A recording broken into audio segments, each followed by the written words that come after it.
Ladies and gentlemen, welcome into Podcast Room 303. Introducing one co-host with more nuggets than Chick-fil-A, Nick Morahan. Executive producer until we find someone better, Eric Washington. Nobody really knows what he does around here, Nevada Putnam. And now, the single greatest thing to happen to hosting in history, Jermaine Antonio Colon Mendez. On with the show. Ladies and gentlemen, welcome into Podcast Room 303, episode 235. I'm your host, Jermaine Colon Mendez, and this is my co-host, Nicholas Morahan. On today's episode, we'll be getting into Pop Culture Pick'em, top 5 favorite things of 2023, head-to-head. We'll review the NFL season. We'll preview the NFL playoffs. And without further ado, how are you doing this evening, Nick? I'm doing good, man. I got for the podcast, this is what I hate about it. For my podcast today, I got straight from BMW World in Munich, Germany. I got my BMW Welt hat on. I've been getting really into European sports lately.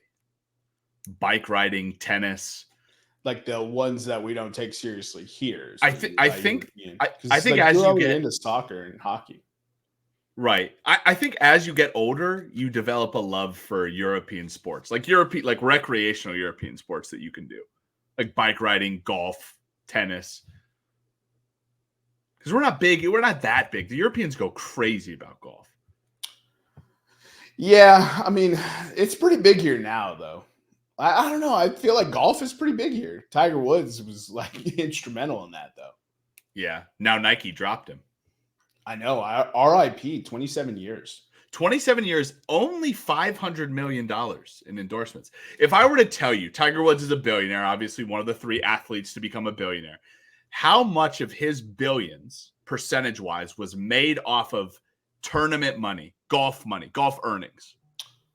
Not much. I wouldn't say it. I would say 15%. Less than 10%. Oh. Do you know where he makes a lot of his money in? China. Probably. He is an investor in a chain of luxury resorts and hotels. He's one of the main investors in that. Or I guess not investors, because you and I can be an investor. I think he fits into the benefactor category, maybe. Donor. I don't know. Yeah. What chain? I don't remember what it's called. It's just like a chain of luxury resorts. And now he has the Pop Golf, right? Not Pop Golf. Yeah. Pop Shot. Let's see. They have one in Phoenix. Have you been to one? Oh, it's just a group. I have not been to one. Excursion? Oh, excursion. That's very European of you. Speaking of European sports. All right. Oh, here I am a victim. All right. I know I don't say I'm a victim. I'm a victim. I'm a victim of price gouging due to Lionel Messi. Lionel Messi has if you've been hurt by Lionel Messi, call the number below. You're out of control. So DC United played Inter Miami last year, but they played Inter Miami in Miami, so I didn't get a chance to go. So this year, got really excited. Even signed up for the DC United pre-sale for tickets, thinking I'll float a little bit of money. I got a little bit of scratch, not a lot of scratch, but I got a little bit of scratch to go see Messi play. It'd be pretty cool to go see him in person, and Busquets and Alba and now what's his face, Bitey Boy, Suarez. Potty boy. And so, the pre-sale starts today, so I log on. Oh my God. And it's all DC United tickets offered on the pre-sale except for Inter Miami. So there's 2 ways that you can buy Inter Miami tickets to DC United, and it's kind of genius from the marketing team. So you can either take your chances on the secondary market, Ticketmaster, Vivid Seats, StubHub. Tickets for that were going at a minimum of $350, by the way. That's for one person. For the nosebleeds. For the worst seat in the stadium. The cheapest ticket was $350, right? Or DC United says, if you don't want to play secondary market prices, and who does? You can either, 4 options. 1, get a full season ticket package for all 17 MLS games at DC United. And we'll throw in, 16. Right? You play for 16, we'll throw in Inter Miami for free. Thank you, DC United. Get How an benevolent. How very benevolent of them. Get an 8-game package, an 8-game season ticket package, basically a half season. We'll throw in Inter Miami for you, so it becomes 9. Buy a suite at the Inter Miami game, and we'll give you the tickets. How benevolent. Or get group tickets to the Inter Miami game, but you also have to buy group tickets to another DC United home game. So those are the 4 ways you cannot get your DC United tickets on the secondary market. Okay. Inter Miami. I think it's genius. Yeah, I mean, I honestly don't really see like the negative of like, you know what I mean, like buying a season ticket package, dude. You know what I mean? Like, I have so many sell the tickets too. I have so many shit teams in my life that I just can't take another one, and I just don't think I could sell the tickets for DC United. I don't think you can get some money back, couldn't you? Yeah, but is it like under the value of what I'm getting? Yeah, probably. Like let's say you pay $1,000. So season tickets for 2 season tickets, right? So season tickets per person for standing room are $580. If you want the cheapest seat, it's $800. So about it's not that cheap at all. Yeah. So $1,600 for 2 people. Because obviously you're not going to DC United games by yourself. So you're just not going. You're just not going. So you're just not seeing Messi, is what you're saying. Yeah. So essentially, I'll meet him on the street.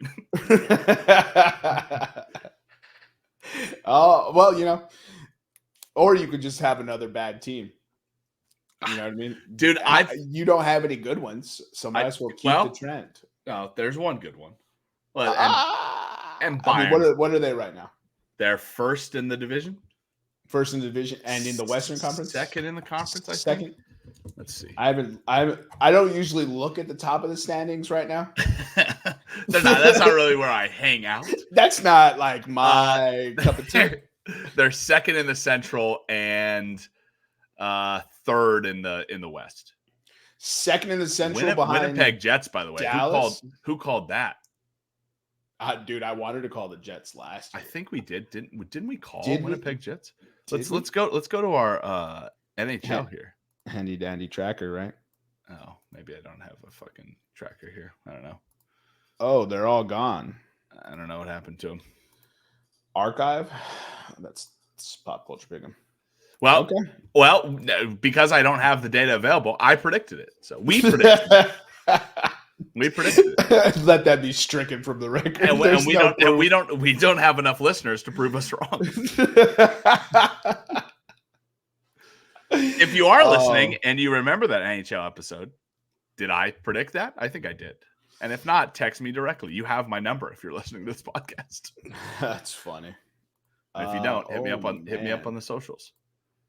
Yeah, Winnipeg's doing pretty good. What about you? How are you, Jermaine? I feel like we never ask that. You always ask how we're doing. We never ask how you're doing. It's by design, my friend. It's by design. I know. No, I'm doing good, dude. I'm doing good. I don't really have any complaints. One check off the offseason checklist. The Cubs got. Off-season checklist. I'm not even going to try to say his name. His first name is Shota, and after that, I'm Imangaga. I thought it was Imanaga. Sure, that sounds way better than the African name I just pronounced. But snagged him away from the Dodgers. You're going to re-sign Cody for, I'd say 190, 195. If you have to pay him $200, do it. Okay. All right. So for those of you who don't know, set the stage. We're talking about the Chicago Cubs. Big Cubs fan here. I have a dream off-season checklist. I asked for an ace or a starting pitcher, and next to it I had Snell, Monty from the Texas Rangers, and then a Japanese arm. right? Just any of the Japanese arm. I probably should have put Asian because there were some Korean arms also floating around. But the Padres are you what you meant by that is a premier arm, and the premier arms are Japanese pitchers for sure. Right. And then so re-sign Cody Bellinger since we rehabbed him. I don't like the idea of rehabbing him and letting him walk and someone else paying and reaping the rewards for getting him back to a 300 hitter, aka the Yankees. Yeah, which he was tied to for the longest time, but now it's Giants. Yeah, and the Giants might actually do it now that we got Shota. Right. So and then it was one of Matt Chapman or Rhys Hoskins. One of the hot corners. And then it was Hader and 2 bullpen arms just to eat innings. Not like I'm not asking for Andrew Miller of the mid 2010s. You know what I mean? Yeah. What a dog. That guy fell off. God set up, man. Bro, except for when God called timeout. No doubt. He was getting too hot. He was getting too hot. Bum. The funny thing about that World Series is I keep forgetting that Trevor Bauer was in that World Series, but he wasn't because he sliced his finger with the drone. Do you remember that? Trevor Bauer didn't pitch in the World Series because he sliced his finger with the drone. The drone. Yeah, God was looking out, dude. He really was. God was looking out for sure, bro. So you got a Japanese arm, a premier pitching arm, right? I think you're going to get Rhys Hoskins has been and keep in mind the MLB market this year has been the trend that we've seen it the last couple of years. Don't let the Shohei and the Japanese posting stuff sway the common man from believing the MLB free agency. The owners don't want to pay players what they're worth. So it continues to drag on because players say, hey, there's a natural step up as the luxury tax goes up. We want to be paid with the luxury tax. And owners keep either wanting to stay the same or go back. Because Cody Bellinger is probably worth $260 million. In a simulation market, right? Which is what MLB Trade Rumors, where I'm getting my stats from, does. They basically say, hey, based on other contracts we've seen for guys who are around Cody Bellinger's career WAR, last season's WAR, and performance, he should be worth $260 million. He's not getting that. The Cubs won't even pay him $2 million at this point, is what some of the reports you're seeing, right, Jermaine? Oh man, yeah. So I don't know. I can't corroborate this part of it, but apparently the Ricketts are opposed to handing out long-term deals like that, like 10 years, something. They're opposed to handing those deals out. Not sure why you got into baseball, because that's where baseball lives. Baseball lives in those 10 years, those 7 years, tying players into really bad contracts for a long time. That's baseball. Pretty sure Babe Ruth is still getting paid by the Red Sox. Yeah, he gets paid on Bobby Bonilla Day. But yeah, so we don't value him at $200 million, so we don't want him there.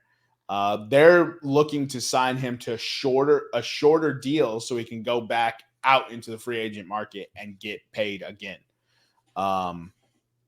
It's looking like the hardball might work. I am concerned with the Giants now. After snaking Shota away, I can see reciprocation in kind. They're just going to throw the money at Cody Bellinger. They've been trying to throw money at people for ages, right? Carlos Correa got paid by them. Aaron Judge got paid by them. They offered Shohei and Yoshi the same amount of money. They're pissed, by the way. They cannot be thrilled. I don't know. Is the candlestick really the thing that's keeping them back? Is it still candlestick, by the way? No, it's I do love shout out, by the way. Shout out. I think it was AT&T last I knew of it. But let's see what it is now. It's Oracle Park. That's where we're both wrong. Damn, dude, you dead named 2 dead names ago. Does that make it okay? I almost said, no, it's not Candlestick. It's 3 Rivers. And then I was like, wait, no, that's not what it is. It's a complete other side of the country. That is completely bonkers, my guy. Yeah, it's Oracle Park because Oracle owns every stadium in that area. But all right, let's kill the MLB talk. Wrap it up with a nice little pretty bow. The Cubs were reported yesterday to be one of the more forward-leaning free agent teams, for the next 5 weeks, and they hit it off by sign. Well, I haven't seen the deal come through, so yeah. But everyone's reporting that we won't for a little bit. We won't see it come through for a little bit. Everyone's reported that Shota's coming. They're already sending out what the Cubs' new starting rotation looks like. I can't be mad with the starting 5 we have. Yeah, I wouldn't be. So it's James Talley, Kyle Hendricks, right? Mm-hmm. Those are our 3 and 4. Justin Steele, I was pushing for him to win the Cy Young. He didn't get it done. And then Shota as the number 2. And then we have Javier Assad, right? Our prospect coming up, left-handed. I believe he's a left-handed pitcher. I'd have to double check that. But some people are floating around the idea of the Cubs might trade for Dylan Cease. I mean, I think they got a great team going on right now. I mean, they won 83 games last year. They were very unlucky. I think they, you probably have to see them near the 90 win mark this year with the moves they've already made. Obviously, I still think they're going to re-sign Bellinger and then, like you said, make a move at one of the corners. And who's to say if they don't throw some money at another reliever, another middle innings guy. The thing is, and the great position that the Cubs are in before we move on from it is the Cubs have 4 proven starters now, 3 proven starters. And a Japanese ace who, when has a Japanese ace?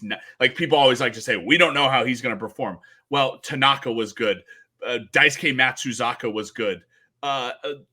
Every Japanese pitcher that's come out has been a serviceable MLB starting pitcher. I'm talking 180 to 220 innings a year, 28 to 32 games started. Like that's all that you want, like around 4 ERA. That's all you want out of your pitcher. And if he's not good, the guys you just named can be your 1 through 3. If he figures out the MLB and he's your 4 guy, I'll take that any day. Shit, I'll take that on the Rockies. He'd be an ace on the Rockies right now. But it gives you the leeway to try out guys at that 5. Right? Hey, do you have a reliever that used to be a starting pitcher? Right? That's kind of the role John Lester took when you guys won a World Series, right? Lester wasn't really the main guy, right?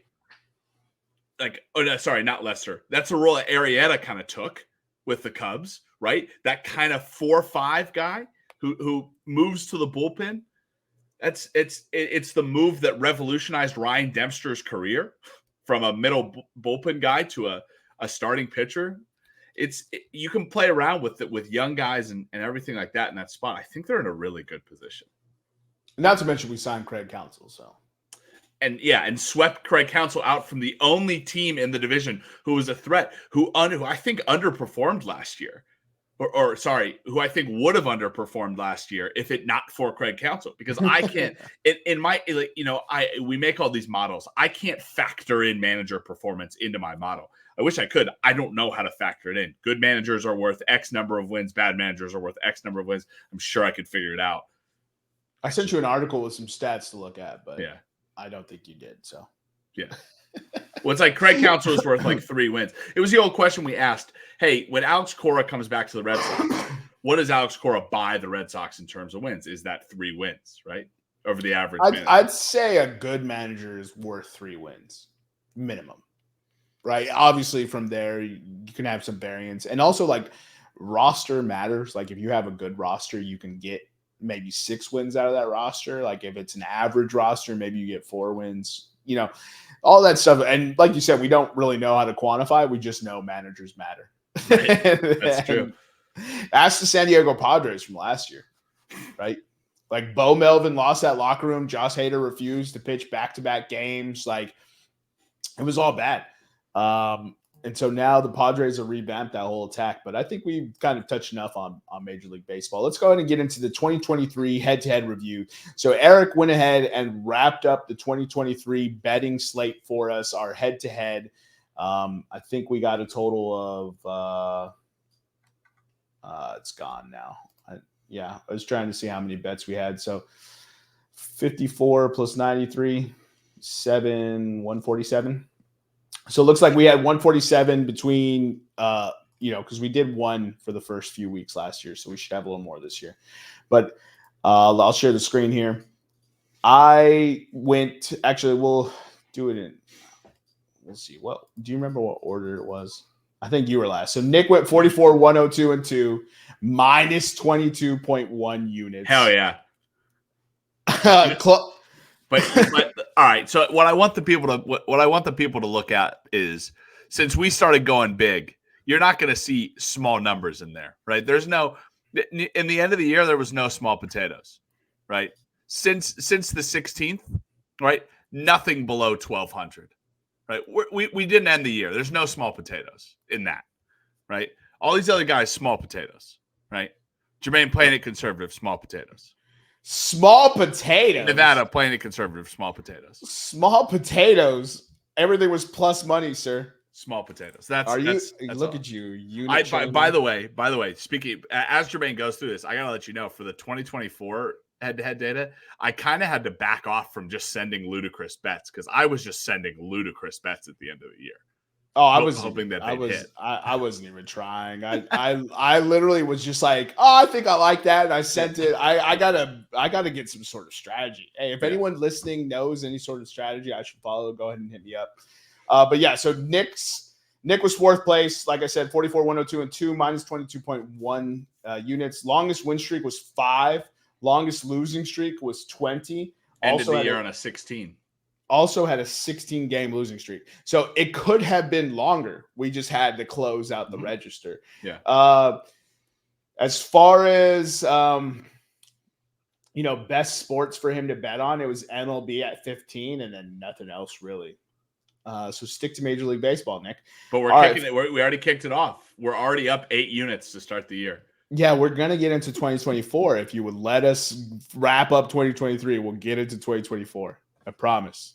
I promise you can talk about the bet you hit. All right, third place was Nevada, 49, 95, and 1, minus 16.3 units. His longest win streak was 7. His longest losing streak was 10.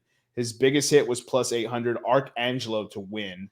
And Nick's biggest hit was plus 900, Rom to win. So Nevada had NHL 17, he had MLB 8, and he had NFL 7. Those were his 3 biggest categories. Eric came in second place. EP went 50, 97, and 0, minus 9.5 units. Longest win streak was 5. Longest losing streak was 12. His biggest hit was an NBA parlay at plus 700. It's all the legs. Yeah. And I'm not going to call out the legs. He went, holy shit. Eric won 23 NBA bets. Damn. Good. My guy is going to clean up NBA. That is 23 is a lot. 23 when the season started when? Well, so he had he had January through, June. True. But he also had 8 in the NFL, and then everything else is not worth mentioning. And then, so that was the silver medalist. Nick did not podium. And last but not least, the gold medal winner, the winner of the 2023 head-to-head was none other than Jermaine Colon Mendez. Stick that in your pipe and smoke it, Nicholas. Slow and steady. I don't think I was ever really in the lead that long at any point in time during the year. I just kept doing yeoman's work. I kept coming to the plate, having good at bats, fouled some balls off, took it yard, World Series win. I think here's the thing, man. I think you were a 250 hitter during the season, right? I think you were a Kyle Schwarber, right? Ooh. Don't you dare compare me to my boy. God bless that man. I think you were a 220 to 250 hitter during the year, but you know what? When it mattered, and come playoff time, and when the rubber met the road, that's when Jermaine stepped up to like a 270, 280 hitter. I did have to go on some streak and hit some pretty big bets to piece it together here. So I was able to succeed. That is for goddamn sure. I went 53, 93, and 1, -4 units. So not only did I win most bets, I also won most units. So that's just a double whammy for everyone. The reign of Ruxin begins. My biggest hit was my longest win streak was 6. My longest losing streak was 9. I'm shocked it wasn't longer. Yeah. He said humbly. The losing streak is what I'm shocked. The losing streak. Okay, yeah. 9. I thought it went on a real cold streak for a while. Like I couldn't pick a winner. Biggest hit was plus 824. Anytime touchdown parlay. So NFL, I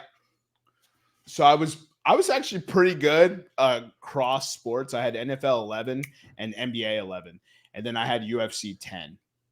But you know what? One thing we could probably go through and look at it is like how many UFC bets did I put a lot of UFC bets though. But like what was the percentage, right? So I hit a golf bet. I don't remember. That's bonkers. I don't remember hitting a golf bet. Yeah.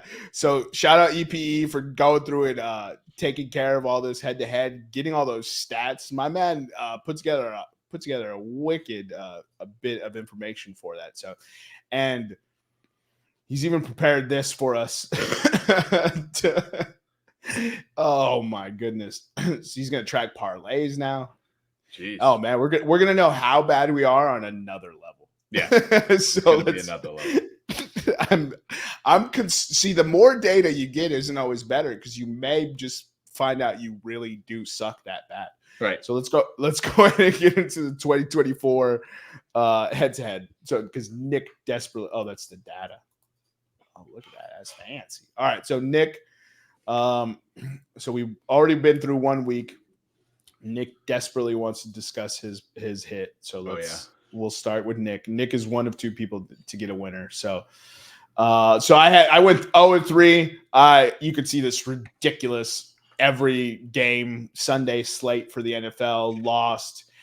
Chris Olave didn't get over 100 yards. That was pretty devastating for that parlay. At plus 1,000, I thought I was going to start off right. He was playing real well, got the touchdown, right? The touchdown was the concerning part. Turns out I needed an alt line. And then my anytime touchdown parlay was cooked by Travis Etienne and the Jacksonville Jaguars.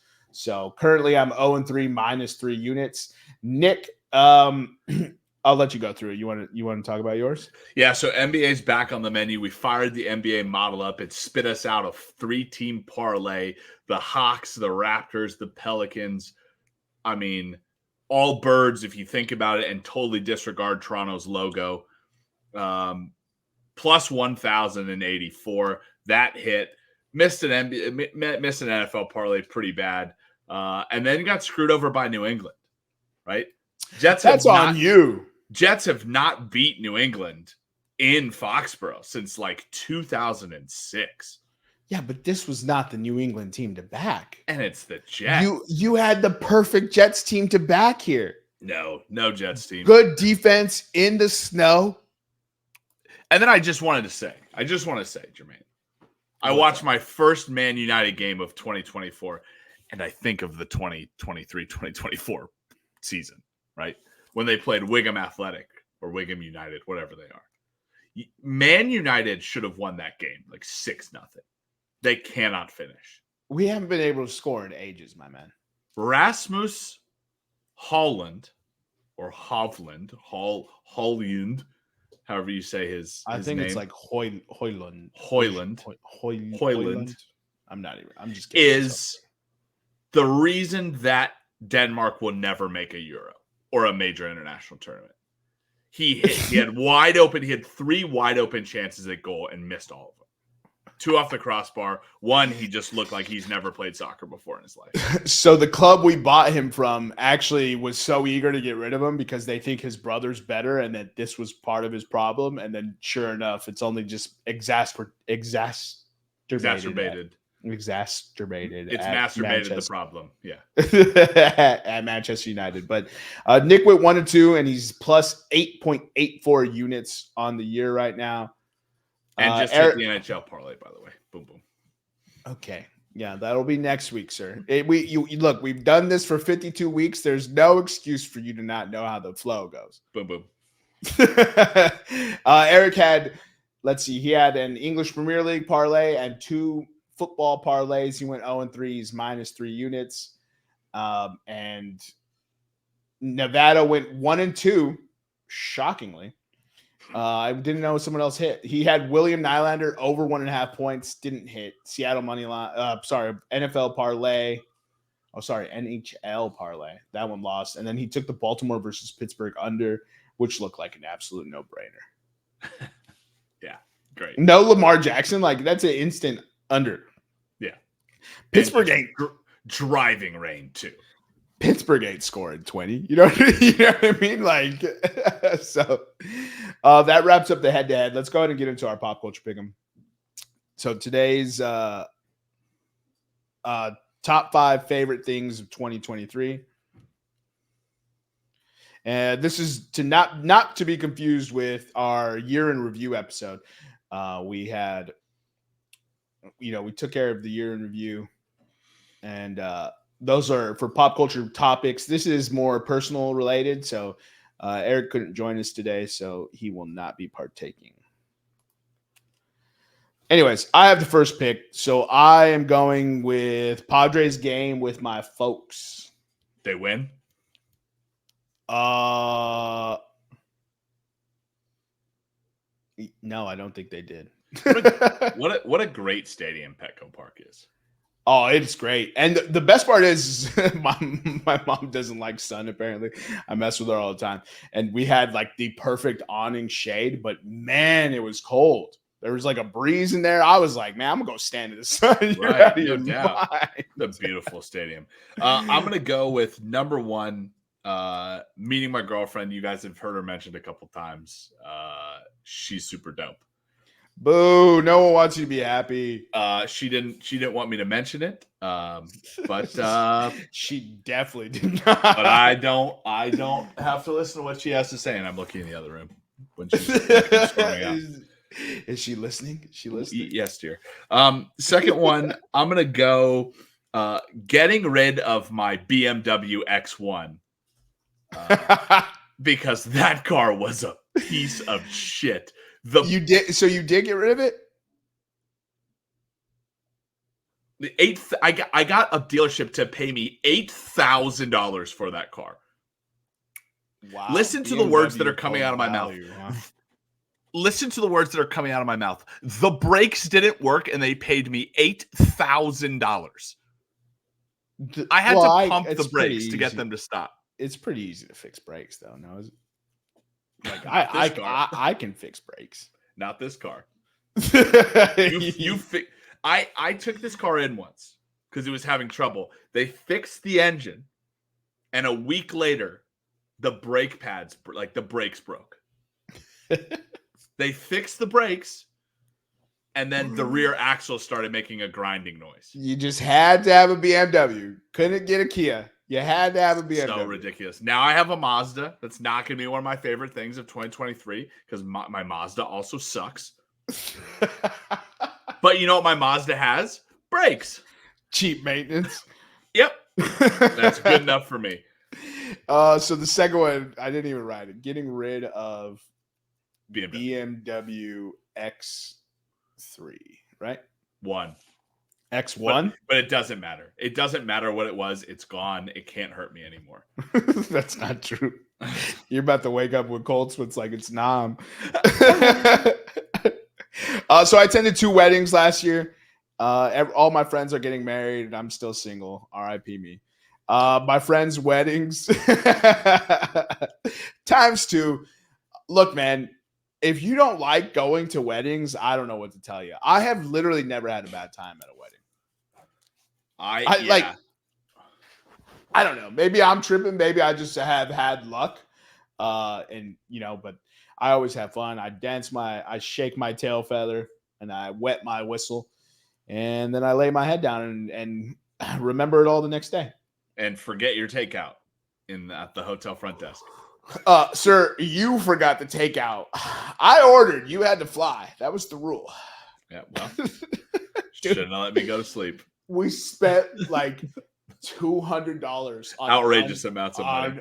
Uneaten Uber Eats because we ordered drunk and couldn't decide. Everything sounded good, so me and you got each 3 different items. Yeah, They were just down in the hotel lobby. I wish someone would have taken them. RIP all that food. That was what a waste. And then finally, I'm going cutting my hair, dude. Cutting your hair? Getting rid of it? Cutting my hair. I got rid of the golden locks, the mullet. I had fun with it for a while, but I had to join the working world again. And to be honest, like it's so much easier. Like it's worth it. Oh, I don't miss it for a second. You know what I mean? Like the other stuff looks cool. Like braiding it was dope. Like all that stuff. Like the maintenance, the work. Like, nah, dude. I'm good. Yeah. I'm gonna go. My third pick. I'm gonna go international trips. So went to Germany for the first time. Got to see Munich. Got to see the BMW Museum. Got to see the Audi Museum. Got to see the Olympic Park. Got to go to Japan with the boys. Got to see a World Baseball Classic game. Got to experience Japanese culture.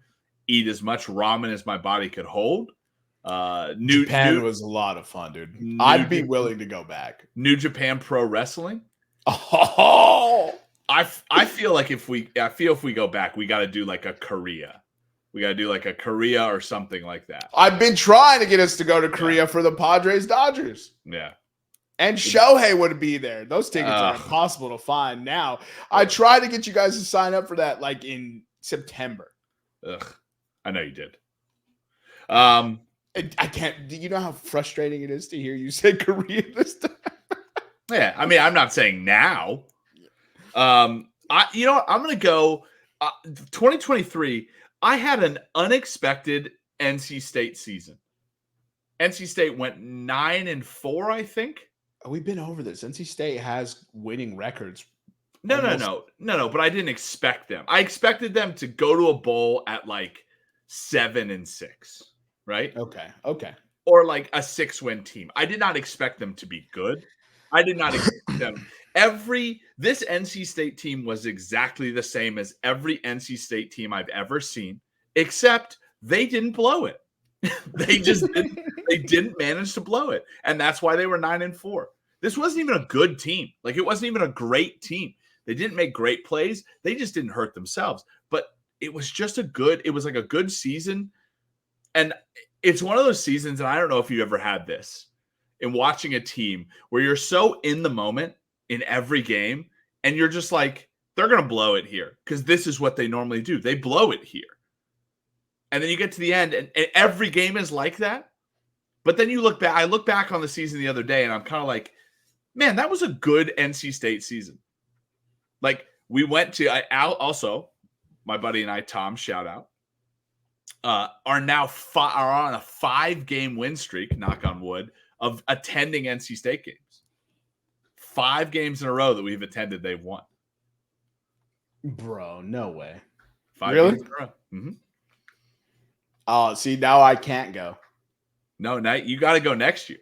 No, if I go, you're gonna lose. I don't care. And it's a great time. It's a great time. I just don't want to go to North Carolina. I will go see NC State in Miami. I don't want to see NC State in Miami. What about Tallahassee? Not? What about Tallahassee? Can you sit on Tennessee? Tallahassee. Is that not where Tennessee plays? The Volunteers? No, it's where Florida State plays. Oh, Tallahassee, Florida. Tennessee plays in Knoxville, Tennessee. I was thinking Tallahassee, Tennessee. That's on me. We might be. Hold on. They might play in the. They might play in the Kickoff Classic. Hold on. 2023. No, I want to see 2024. They might play somewhere in 2024. They play somewhere in 2024. Don't let me get you wrong. The Dukes may. Oh, in Raleigh. Okay, never mind. They play Tennessee and Charlotte. Would you be open to go in Charlotte? Neutral territory? Neutral territory, yeah. Is that neutral field? Yeah. I don't know. I might be able. I'm easy to convince. So I'm over here acting like you are not easy to convince. I'm trying to get you to come out here so much. I will go to DC. You've never invited me to DC. You're always invited. See, you saying you're always invited doesn't mean I'm going to plan the trip to DC. Tell me to come for something. So come for anything. Come to hang out. I don't want to go to hang out. I've been to DC a ton. Tell me to come for something. What was the thing? It was I almost typed Redskins. Oof. I do think no, but that stadium sucks. That stadium blows. That stadium blows. It's the worst stadium in the NFL. I have been to that stadium. That's how much I've been to DC. So, sorry. Your fourth pick was NC State. NC State just unexpected season. Yeah. NC State unexpected season. Yeah. Too busy talking and forgetting to write. All right, and my last two picks. I'm going Tony Chopper. For those of you who've seen One Piece, you know exactly what I'm talking about. He's my favorite character in One Piece. He's the ship's doctor. He's a talking reindeer. It's pretty tight.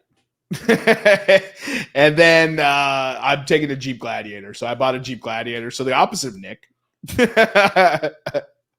I bought a Jeep Gladiator. Nick got rid of a vehicle. So in order for me to get it, Nick had to get rid of the BMW. So that's going to round out my 2023 list. Well, how is it? Give us a review. Give us a quick and dirty Jeep Gladiator review. Honestly, man, I haven't really taken it through the paces yet. Like I haven't gone off-roading because it's a Mojave Desert Trail Edition. I haven't taken the doors off because it's cold. I also want to rhino line it before I do all that. So overall, though, it's a sweet ride. I like the inside of the Jeep. I like the new feel. I love the Freedom T-top. I love having a truck bed. Was one of the reasons why I wanted to get that thing. It's freaking awesome. Okay. So out of 10.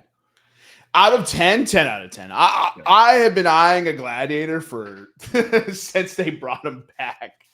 I think all the cars are boring nowadays, right? Like they're all gelatinous blobs. Like you can't really tell the difference between a Camry and a Civic. It's just the same. Like, oh, this one has a curve here. This one has a curve here. It's a 4-cylinder. You know, there's no character. When you see a Jeep Gladiator, you know that car has character. The doors can come off. You can trick it out. It looks nice, right? Yeah. And that's kind of why I'm a fan of the Cybertruck from Tesla. It's unlike anything else you've seen. Like we pride ourselves on being innovative species, innovative creatures, and it feels like automobiles have just stagnated to just beyond belief. Like if you took emblems off of cars, could people tell you whether that was a Toyota or a Honda? Yeah, probably not. I mean, my thing with cars is that, yeah, there's a lot of really cool concept cars, but the average person can't afford those really cool concept cars. So I would disagree with you. I would say the car market as a whole, those top-end exotic vehicles are looking better than ever.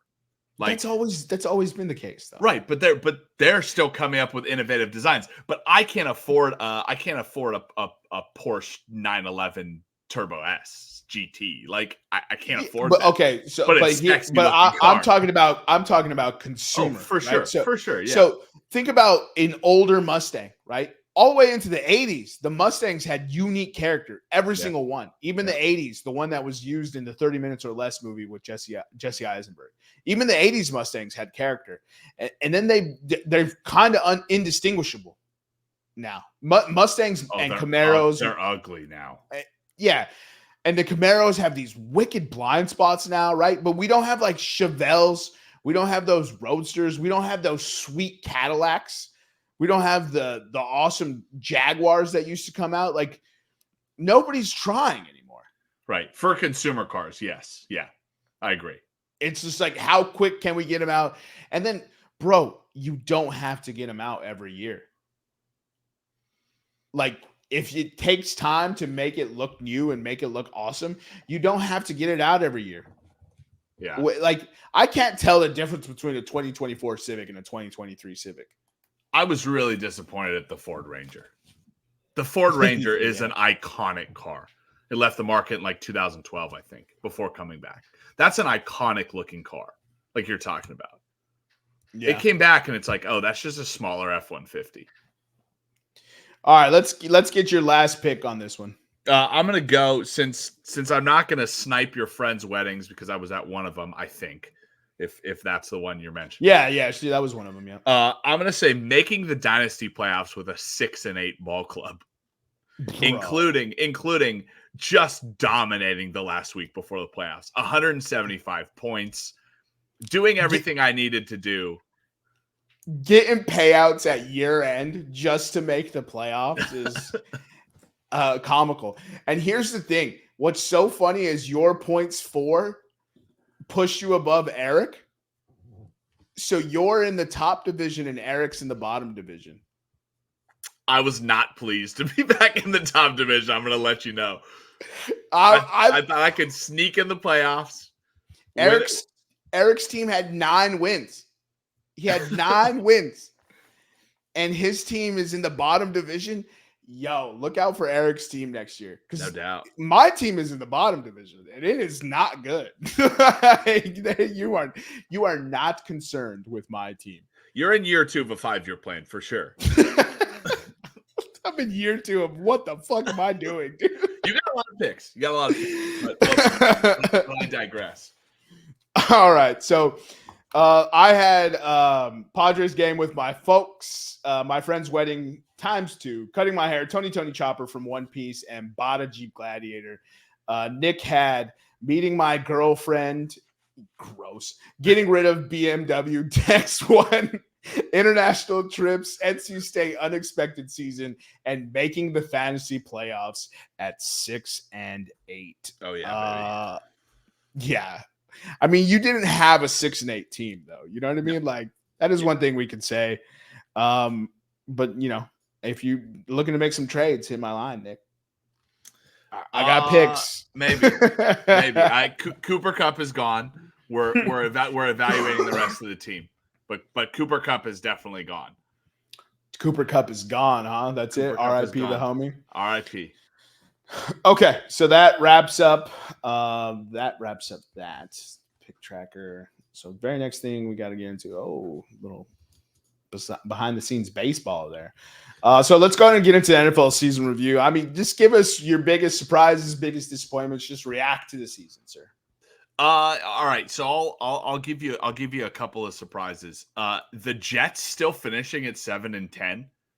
Or 7-10. It speaks to the character of this Jets team that after losing Aaron Rodgers, literally the earliest you could lose him, and the fact that they still pulled it together and got 7-10, pretty impressive.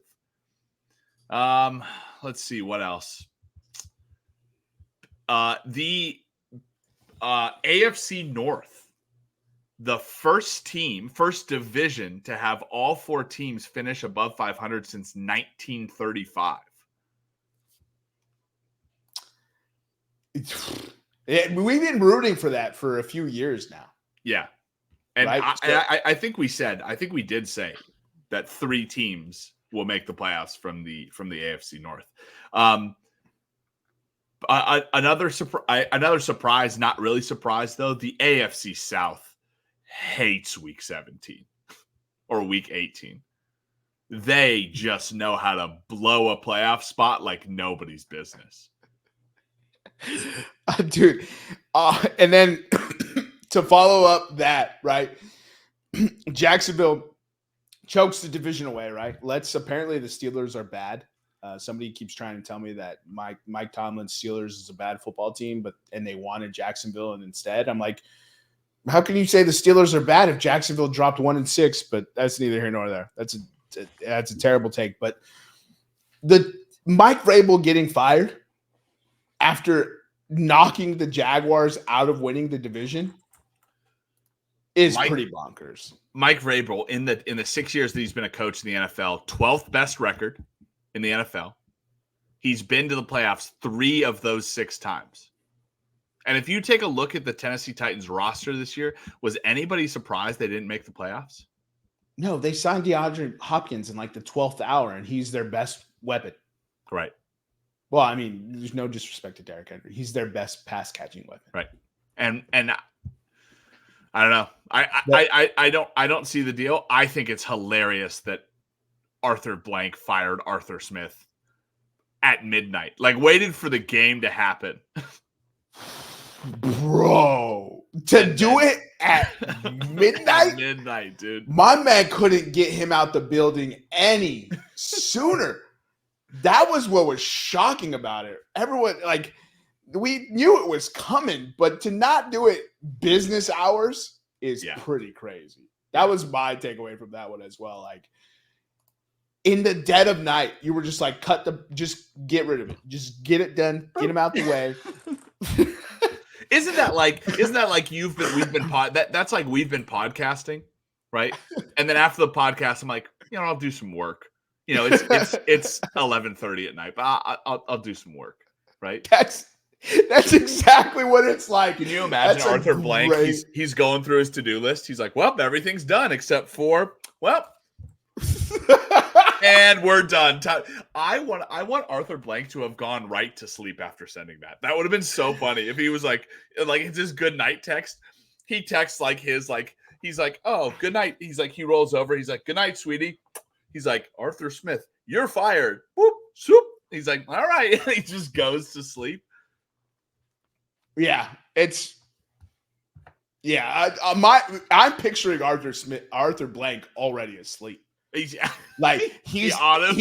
his rich PJs, right? He's got some sort of like eye mask that reads like Diva Queen or something like that, right? Like he's just in bed, and he's sleeping on it. He's sleeping on his back, and his hands are just over his chest like this. Like never had a better night's sleep. But he had his GM. His GM. Oh, Mike, sitting at the office. He said, "Look. I don't want you to fire him immediately after the game because we could definitely have done it then. Right. We could definitely have done it then, right? No, I want you to allow this man to fly back to Atlanta with the team." Well, he's probably on the plane when they exactly. No, because the Saints game was 10 a.m. here. That's true. So he flew back, addressed the team, sent everyone home for the season, right? Addressed his coaches, sent them home for the season, buttoned up his last little bit as a head coach for that day, for the regular season. Oh, Arthur texted me. My guy got dude, it's the best thing ever. Honestly, bro, you cannot have 3 top 10 offensive drafted players, right? Drake London, Kyle Pitts, Bijan Robinson, and not use them.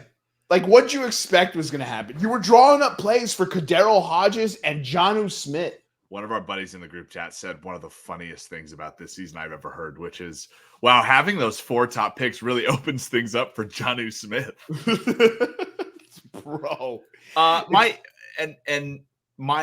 You go. No, I was just doubling down with you on that. I hate the Falcons. My biggest surprise is, or my kind of like biggest takeaway of the season is, 1, this is a season of backup quarterbacks. But 2, there's so many teams right now in the National Football League that are in limbo, right? I'm going to read some of them off based on their records, right? The Raiders, 8-9. Where do you go with that team? The Broncos, 8-9. Where do you go with that team? Russell Wilson saga. The Chargers, 5-12. They have the roster to not be 5-12, probably 12-5. Every Chargers roster ever. Eric told us, I don't know if it was last week or the week. Well, actually, we haven't recorded it sometime. So also welcome back. But Eric told us they were like $35 billion over the cap? Yep. Jags, 9-8, missed the playoffs. Colts, 9-8, missed the playoffs. Titans, 6-11. Giants 6-11 after the season they had. What do you do with what do you? They just paid their quarterback and he tore his ACL. What do you do with Danny Dimes? The Commanders just 4-13, just fired Ron Rivera. Seahawks 9-8.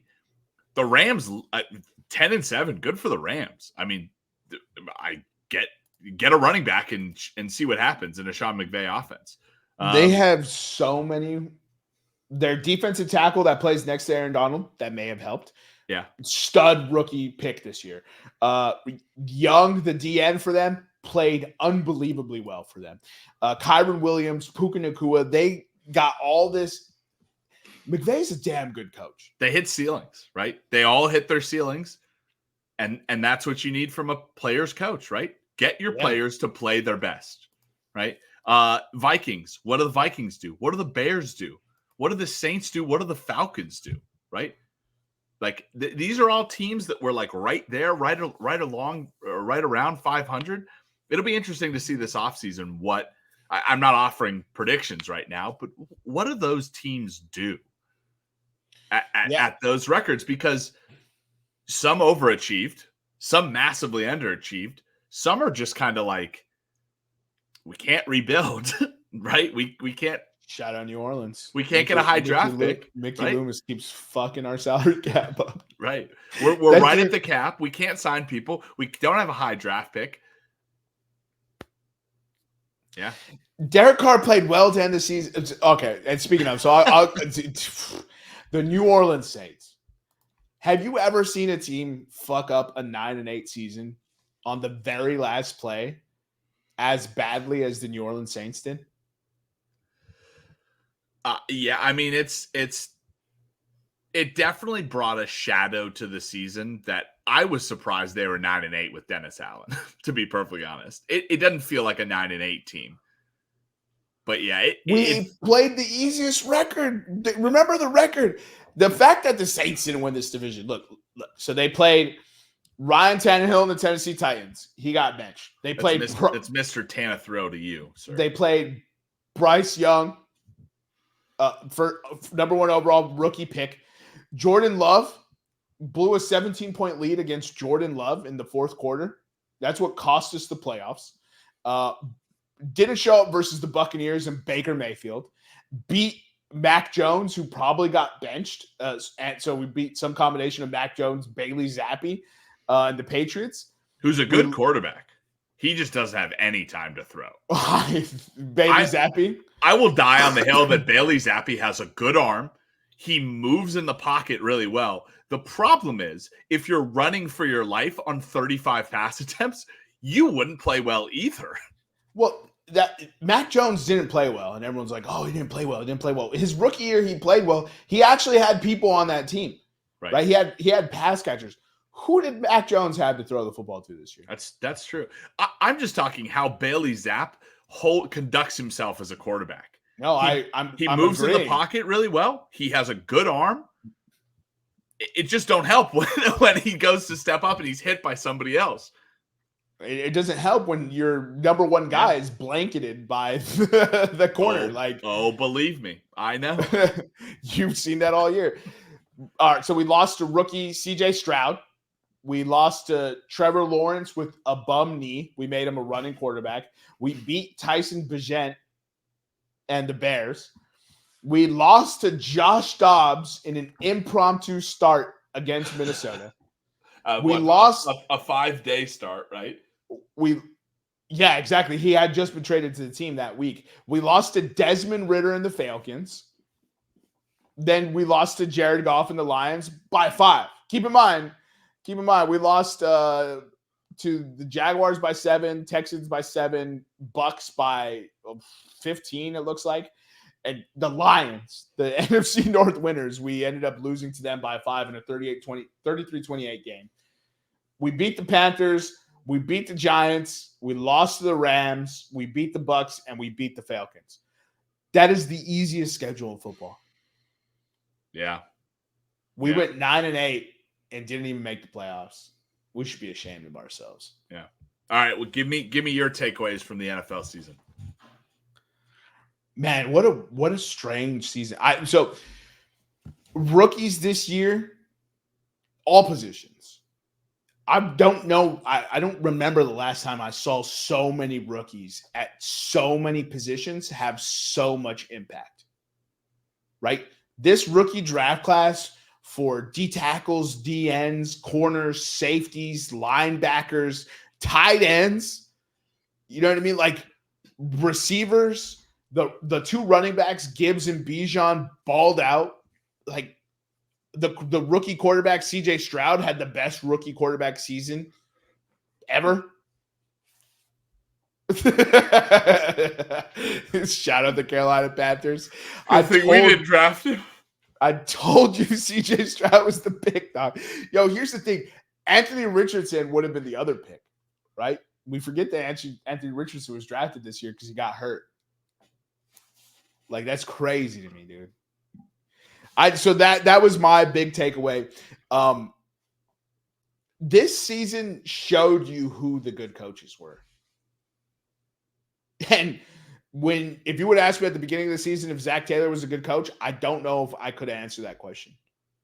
Zach Taylor proved this year that he's a good coach. I would think so, yeah. That's why I didn't list the Bengals on the teams that are kind of in limbo, right? Joe Burrow's healthy.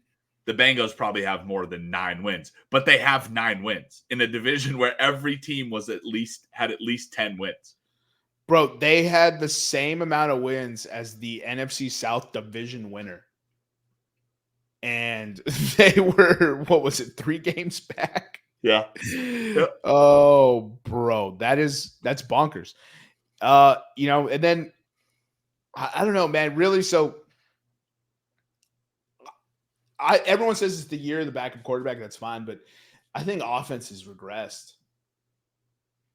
Like, maybe the backup quarterback situation truly was the issue, but like play calling feels less inventive than it ever has been.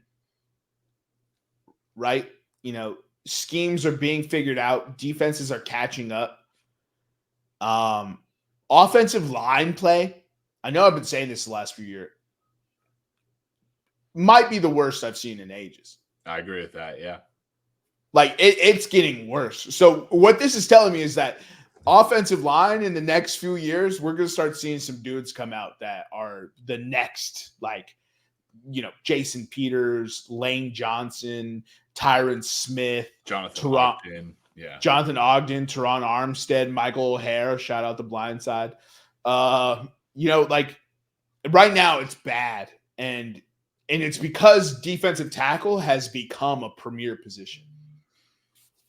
And also, I think we're starting to see kind of another renaissance of pass rushing, right? Whereas you're used to seeing Lawrence Taylor could play linebacker, right? Lawrence Taylor basically invented the left tackle position, right? He made it the highest paid position on the offensive line, and for good reason, right? Then you had guys come along, so you had everything is a give and take. Everything is an arms war, right? Lawrence Taylor created the left tackle position. Then we had these great left tackles. So then you started wanting, what do teams have? Oh, let's stack guys on both sides. You started to see the rise of DNs, right? Guys who can go from a 3, what do you call it? A 3 technique. 3 technique. Thank you. Guys that can go from 3 technique, but they're fast enough to get around. Guys like DeMarcus Ware, guys like Jason Taylor, like guys that Julius Peppers, guys that Jared could rush. Allen. Exactly. Guys that could rush out of the 3 technique, but were defensive ends. I think you're now starting to see guys that line up in the same position, right? But now they're standing up as linebackers, and they're kind of bringing that Lawrence Taylor stuff back. Whereas your left tackle didn't have to be as mobile anymore because those guys were down in 3 technique. So if you could have a mobile, an agile tackle, you could beat those. You could at least contain those rushers, right? Yeah, you could also the agile tackles would use their own weapons against them, right? Right. So because they want to hit you with a combo move, that they're going to leverage knowing you, and that's the smart cat and mouse game, and using your pass rush ability to get you out of position and allow quarterbacks to step up. That's when RG3, Cam Newton, they started doing that step up because tackles were creating that opening for them to, exactly. They were that horseshoe, and that pocket would open and they would step right up, hit the hole, and take off running. So yeah, because it used to be you didn't want to let the defense get in the backfield, right? Because that would be done, right? But now you let them get in the backfield, use their speed, right? You'll go right past my quarterback. But now you're starting to see a kind of, I don't want to call it a regression because that's negative. You're starting to see a move back to this Lawrence Taylor-esque linebacker, except guys weighing more than Lawrence Taylor are running faster than Lawrence Taylor. Yeah. And now guys that set up as offensive linemen, they're saying, oh, I got to block this guy directly in front of me or directly on the outside of me. But I know that I can either take him out here or put him inside. Now, guys are just going straight in the backfield, and they have enough to come right back. Right? Yeah. That's how quick. That's TJ Watt's whole game, right? You can block TJ Watt in the backfield, a lot of his sacks are hitting the quarterback from behind because he'll get around your block and he'll come. He's fast enough now to hit you from behind. Yeah, that dude's low drag, high speed. Dude. My guy gets his like upper torso sometimes feels parallel to the ground. It's like he's like this. And yeah, exactly. I'm like, he's bending like this. His torso is parallel to the ground. I'm like, how? And TJ Watt is the elite athlete. We have other guys that high motor that are doing the same thing. Josh, buzzwords. Josh Allen from the Jaguars just put together a Defensive Player of the Year season in a contract year. Crazy. Trey Hendrickson from the Bengals, RIP, wish he was still with the Saints. That would fix our pass rush problem. You have Max Crosby, right? You know, Cam Jordan made a killing out of it. Shaq Barrett made a killing out of it. Brian Burns is doing that up in Carolina. Right. Yeah, Von Miller in Buffalo, who is probably one of the reasons why Buffalo turned it around at the end of the season, because Von Miller came back from the ACL when that defense resurrected his career twice. Bro, that dude, I don't think he needs ACL. Right. No, he don't need it. Slows him down. He donated him to science. Yeah, it slows him down. And I think that's kind of, you know, because I love offensive line play. That's like, I get my rocks off watching some hog mollies. You know what I mean? I love the fellas that ain't light in the ass. You know what I mean? Right. And it's not been good. It has not been good. You see another thing that it kind of doesn't get talked about is the retirement of those awesome offensive line coaches, right? Yeah. So the Patriots had one, the Steelers had one. Shocker, stop me if the two of the winningest franchises had an awesome offensive line coach, right? They had a bunch of these guys depart, and we're trying to get these guys back up to speed. And when you turn over knowledge, right, you're always going to lose about 2%, right? There's always 2% of knowledge that won't get turned over. And if that keeps happening and that keeps happening, the 100% of 2024 is not the same as the 100% of 2010. Right. So, and that's kind of where we're going. It's going to course correct. You're going to start seeing, I just saw a post the other day. I don't know if I sent it, but like Max Preps posted, and they're probably not going to make it to the pros, right? Let's be honest. But there was like, the dude running the 200.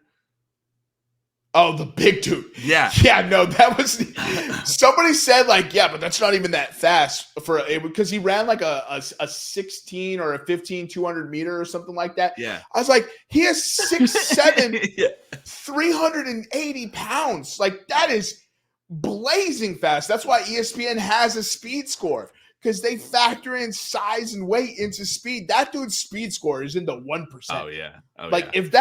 If someone took him to a track coach and they nutritioned his ass into skinny, I mean, that's Usain Bolt, right? He's competing.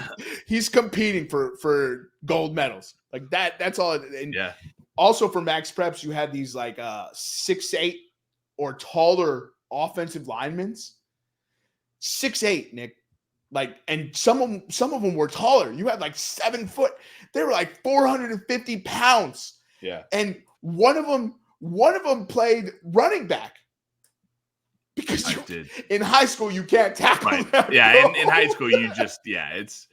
I also think whereas like in Lawrence Taylor's day, when you had the stand-up rusher, kind of those outside linebacker position that got invented, you had big, slow, space-eating nose tackles and defensive tackles.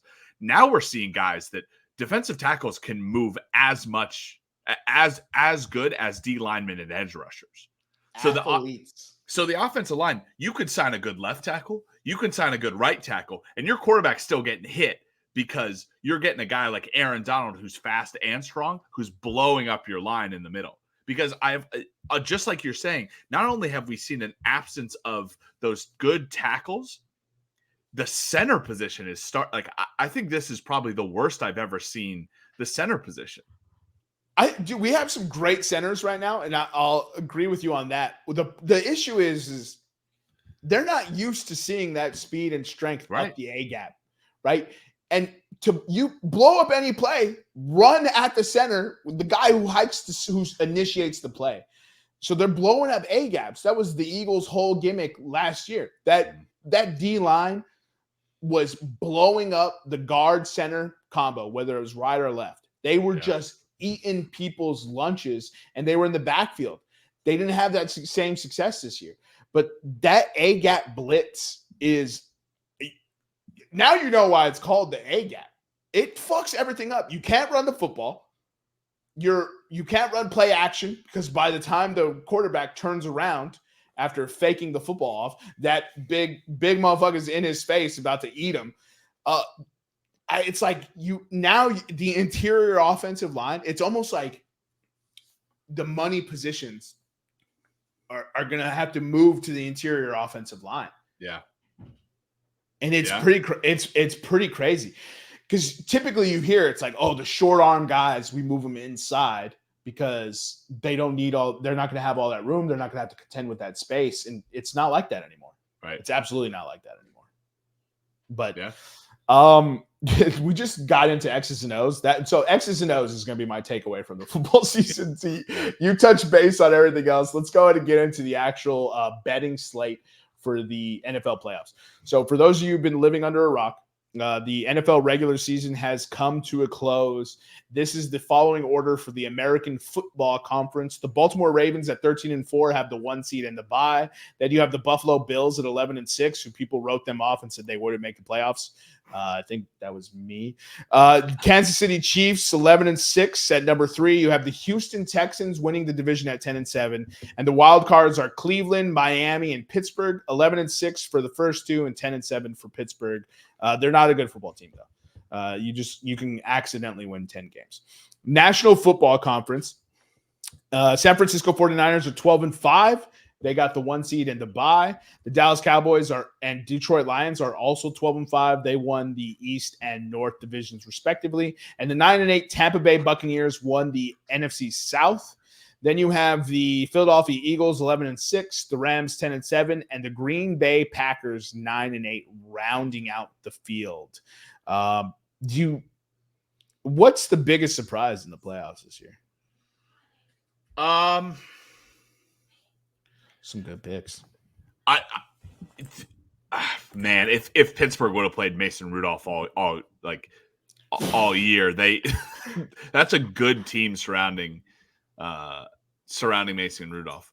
Mason Rudolph, motherfucker, looked like he went to the North Pole and asked Santa Claus for the ability to play football. What happened? How did he get that? Myles Garrett head hit. He needs to send Myles Garrett. Yeah. Thank you, Carter. Yeah. Thank you for anti-Antonio Browning me. Thank you for improving my play by hitting me. Biggest surprise in the play. I don't think, and maybe this is a preview for picks to come, I don't think we've seen the end of Detroit's dominance. I think Detroit is just getting started.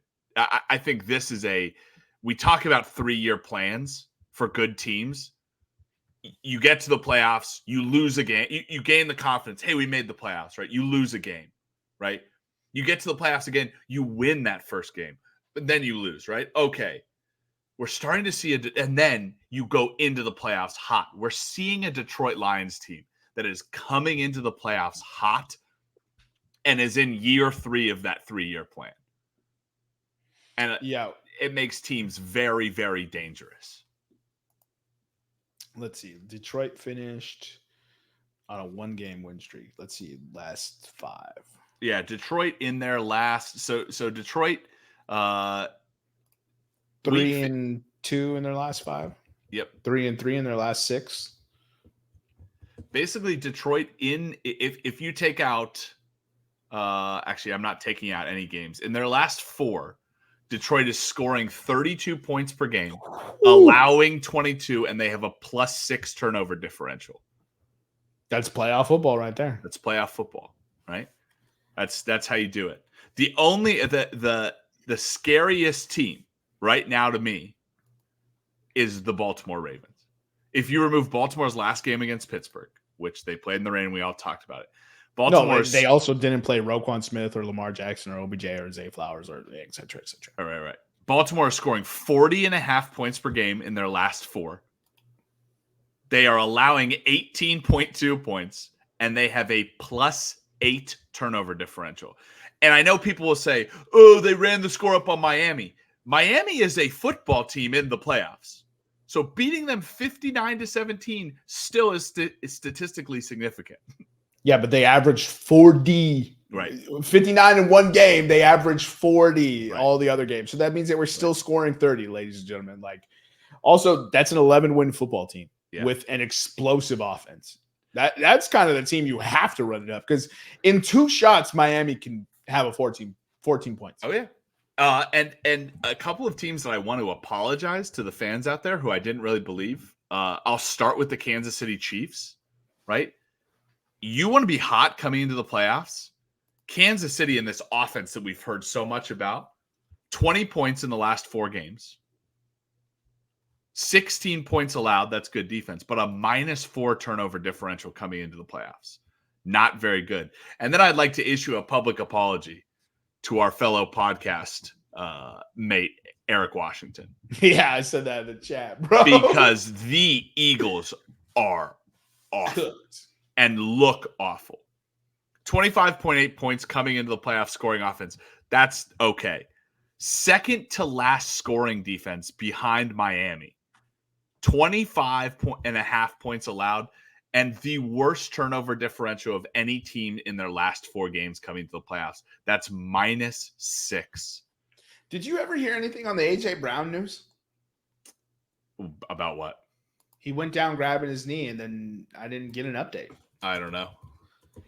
My biggest surprise, I'll take one from each division. I'm going to go ahead. If you're surprised by Mike Tomlin having a winning record and making the playoffs, go shoot yourself.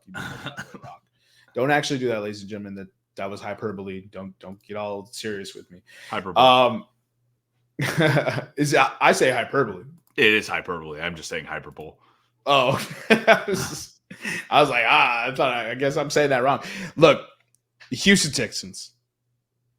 It's easy to get caught up with this Houston Texans story and forget that 2 years ago they traded Deshaun Watson.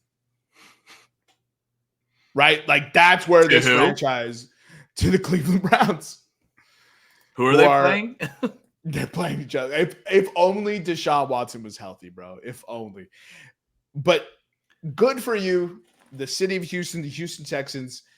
You didn't ask for that Deshaun Watson situation. I think you handled it really well, like from an organizational perspective.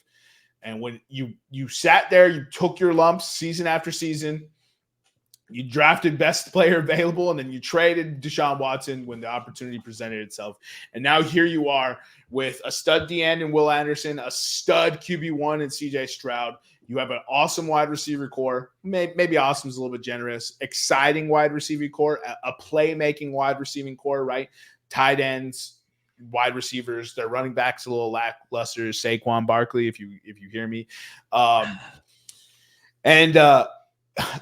Their defense is good. They have how I like to build teams. You want to star at every level, right? Derek Stingley Jr. is a star in the secondary. They have Will Anderson Jr. on the D line. They have CJ Stroud. They have Tank Dell, Nico Collins. Like, they got playmakers. So, dude, just from the Deshaun Watson to winning the division and hosting a playoff game, right? Everyone thought it was crazy that they traded it first. They still have a first this year from the Deshaun Watson trade. They traded their first, which now looks amazing at 10-7, and it can go down the draft board now, to get Will Anderson Jr. And everyone thought they were crazy for it. But shout out to Miko Ryan, shout out Bobby Slovic for getting that team humming and running right. I'm gonna be disappointed a little bit for the Texans when Bobby Slovic leaves, but I'll love to see him just as a head coach. That'll be a lot of fun. And I'll take that. The Texans don't blow you away, right? They're not going to put up 45 points. They're not going to be a Miami. They're not going to be a Kansas City. What they don't do is they don't beat themselves at all, right? They don't have a lot of turnovers, right? Their turnover differential is really good. On the year, they had 9, right? A +9 turnover differential. That's really good, yeah. On the year, very good, right? Right. They were 20th in the league in scoring offense, 16th in the league in scoring defense. But in their last 4 coming into the playoffs, again, they're 10th of the playoff teams, 10th of 14 in scoring offense, 6 of 14 in scoring defense, and a +2 turnover. Like, I don't think Houston is going to go very far in the playoffs. I think they're going to beat Cleveland. But yeah, just a testament to what good teams do, right? Jermaine doesn't think so. All right, give me your other takeaway before we get into actual predictions. The other team is the Green Bay Packers. It must be so nice. Just go ahead, dude. It must be so nice to be a fan of the Green Bay Packers or the Pittsburgh Steelers, and just to oopsie your way into the playoffs. Oopsie. Just always a winning season. Always, well, not for the Steelers, but in the Packers' case, they have potentially another franchise quarterback. Like, they have the best young wide receiver core in football. And when I say, I shouldn't say wide receiver, I should say receiving core, because I'm counting their tight ends. Tucker Kraft and Luke Musgrave both look fantastic. Shout out whoever dropped Tucker Kraft for no reason onto the waivers in Dynasty. I picked him up and had a starting tight end for the rest of the year. That's pretty crazy. So look, man, sometimes you just gotta shout out organizational excellence, right? And the Green Bay Packers are organizational excellence.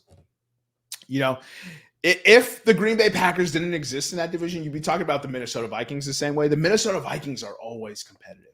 They always build a real good competitive football team, compete every year. They'd be the same thing. But unfortunately, the Green Bay Packers, they just have Hall of Fame QBs, which the Minnesota Vikings can't figure out. It's probably because they're always patchworking their team to be competitive, which is a good way to play. But I mean, Case Keenum almost took him to the Super Bowl.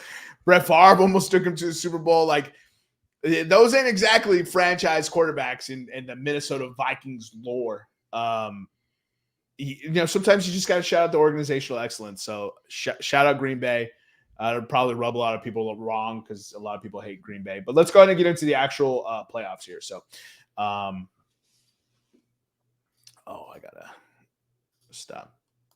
Yeah, I mean, I think that, like, looking at the playoffs, I think the line for Pittsburgh Buffalo is too high. We'll go game by game since we can just do this now. Again, what I said about Houston, I don't think Houston beats themselves. I don't think Houston makes mistakes. Cleveland has the 4th best scoring offense coming into the playoffs, looking at the last 4 games with Joe Flacco at the helm. I just think they have too many turnovers, right? Dude, I'm hitching my wagon to Joe Flacco. And if it's short run, it's short run. But goddamn. Case of beer on this game then? Case of beer, baby. Let's go, dude. I'll hit you wagon. Gentleman's agreement, sir. Gentleman's agreement. Bro, I'm just rooting for Joe Flacco, because how amazing will it be if Joe Flacco makes a run? Yeah. Maybe he doesn't make the Super Bowl, right? He has the defense to do it, and for some reason, Joe Flacco can throw to the left side of the field now. Shout out Kevin Stefanski. Kevin Stefanski should be the coach of the year for that one point. Right. For that one point. Joe Flacco was the antithesis of Mitchell Trubisky. Mitchell Trubisky could only throw to the left side of the field. Joe Flacco could only throw to the right side of the field. And now here we are. Joe Flacco has mastered the art of the whole field. And I just can't – I'm not betting against him. As much as it would be awesome to see C.J. Stroud win a playoff game in his rookie season and make that run, kind of the Joe Burrow-esque kind of run, which he has it in him. C.J. Stroud has a clutch factor gene that most people aren't, factoring in. It kind of got snuffed out in that Ohio State college football playoff game when Marvin Harrison Jr. got KO'd out the back of the end zone and there was no targeting call. That completely shifted Georgia's odds into winning the title into clear cut. I thought they were going to lose to Ohio State with Marvin Harrison Jr. I really did. They could not stop him. And CJ Stroud makes amazing throws. And that's one thing we've seen. CJ Stroud can lead a comeback. If you give him the ball with an opportunity to win a ball game, CJ Stroud has that Aaron Rodgers, that Patrick Mahomes, the opposite of Justin Herbert. The anti-Justin Herbert. Correct me if I'm wrong. Cleveland did not need to play their last game, right? They had locked it in. So they had locked it in. So that game doesn't count. So I apologize. Now, removing that game, Cleveland has the third best scoring offense and the sixth best defense. Still a lot of turnovers. I will still take the beer bet, but I'm gonna come to Jermaine's side now. Oh no, I'm cooked. I'll send you the beer tomorrow. Yeah, I will take the beer bet. Looking at that, so what I did this year is I took the last 4 games, so from week 15 on, and then I removed like week 18 games that didn't matter, and I think the Cleveland Browns, like he said, in the last 4 have just been prolific. 2 games of over 30 points. They haven't allowed more than 22. They're the team you want to see coming into the play, or the team that you don't want to see coming into the playoffs. So yeah, that's about all I gotta say for that. All right, so I have Cleveland, you have Houston. Mm-hmm. What are the bets we're taking on this? Oh man, I actually don't like really anything. I like the over. I like the over in this game. It's what, 2.5 and 44. I think there's going to be short fields. Yeah. I don't want anything in it. Okay. Way to go out on a limb, sir. Yeah. All right, let's go ahead and get into the next game. We have the Miami Dolphins taking on the Kansas City Chiefs. Do the Dolphins have a shot in this game? I think they do, right? And I'll tell you why, right? I'll tell you why the Dolphins have a shot, and then I'll tell you what I think, right? Miami coming in, the one thing that I talked about Kansas City coming in was what? Bad turnovers, right? -4 turnover differential. That's even after removing their last game they didn't play. The Kansas City offense has not found a way to score.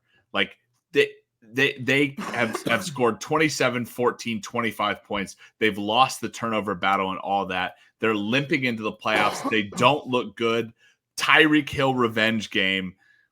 Their revenge game. Their defense can play, surely. But Miami's explosive offense, who's to say that Miami's explosive offense doesn't expose KC? What are your thoughts? I'm betting with defense. I'm betting with championship pedigree, and prove me wrong, and I'll accept my lick. I'm going Kansas City, man. I'm not betting against Patrick Mahomes. I'm not betting against Andy Reid. I don't know if Mike McDaniel has the gusto to get it done.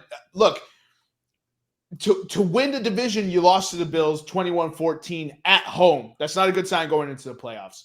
The week prior to that, you allowed 56 points to the Baltimore Ravens. Granted, they're the 1 seed, but you're an 11-win football team as well. That's a team you're going to have to beat. You managed 19. In a game against the Cowboys, you won. You only dropped 22. The strength of your team is the offense, right? You only dropped 22. And then before that, they 30-0 against the Jets. We know what the Jets story is this year. RIP Aaron Rodgers. And then they lost to the Titans. The Titans, who were the worst team in the worst division in the AFC. And that team was so bad, they fired Mike Vrabel. Yeah. Also, Tennessee beat them in Miami.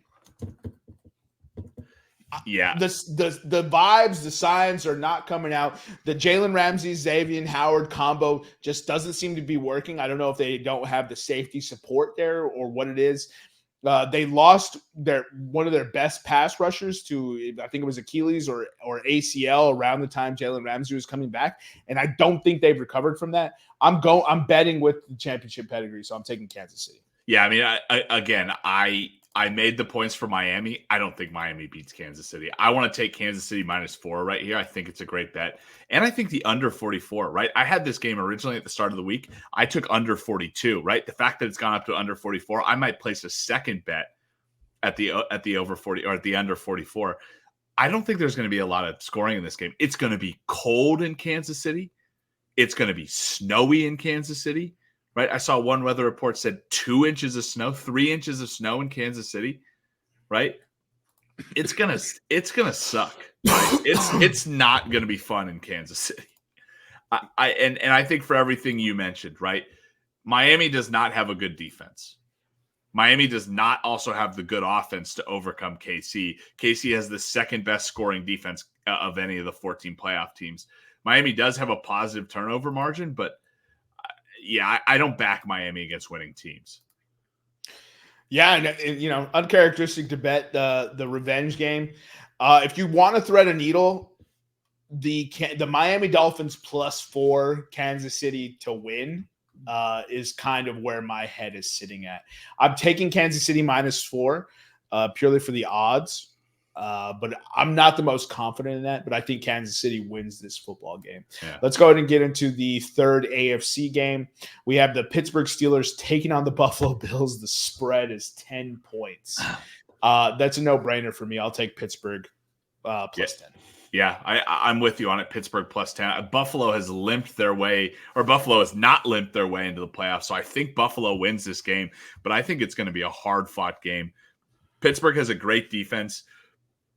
Their offense is not that great, but I think Buffalo also. It's going to be a battle of the defenses, right? In Buffalo, I think that's why you see the under 36, and when you see the under 36, like that's basically saying Buffalo wins 26-10.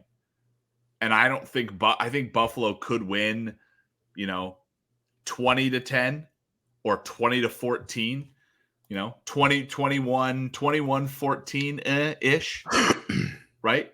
Right.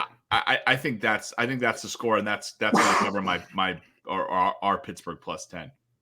Pittsburgh +10, but Buffalo to win, right? Yeah, Buffalo to win. All right, so 1 second.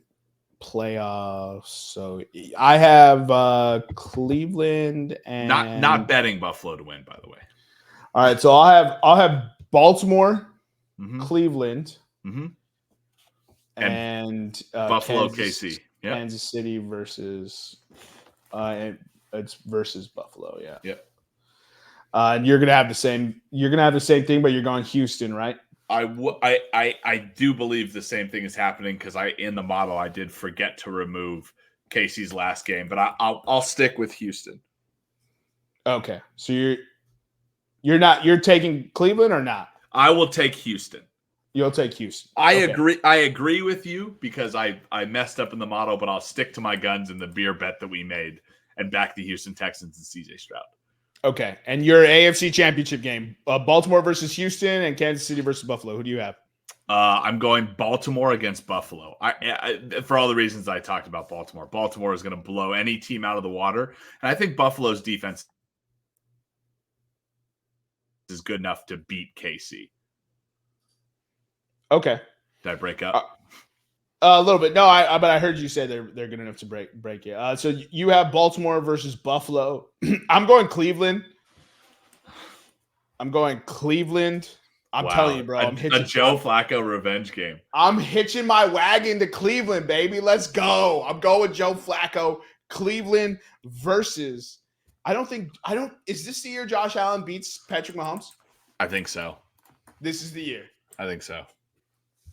We've never seen KC limp into the playoffs like this. It's always been the reverse, right?